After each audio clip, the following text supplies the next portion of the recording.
So, let's dive into the nitty-gritty of drug testing methods today.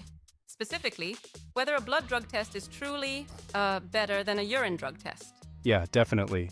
Right. I mean, on the surface, a blood test might seem more, well, accurate since it directly measures substances in the bloodstream, but there's way more to it, isn't there? Absolutely, it's like a double-edged sword. The article, for instance, shows that while blood tests can indicate recent substance intake, their detection window is actually much shorter than that of urine tests. Yep, exactly. So, even if you're thinking, wow, blood tests are invasive and expensive, that in itself doesn't guarantee they're more reliable, correct? Right, because if a couple exactly. of days pass after drug use, a blood test might not catch it at all, whereas a urine test keeps a record a bit longer.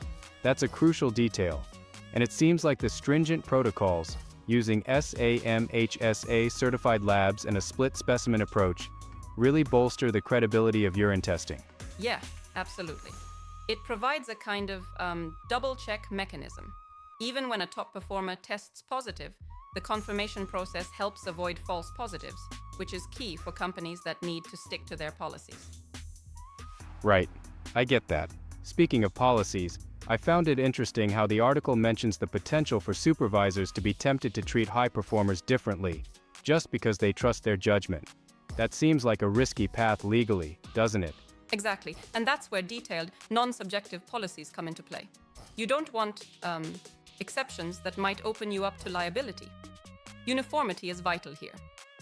Absolutely. And then there's the broader context, beyond just blood and urine. The article also covers oral fluid and hair tests. How do you see those fitting in? Well, oral fluid tests are great for quick recent use detection, especially in, say, an office environment where you want minimal disruption. Yeah, makes sense.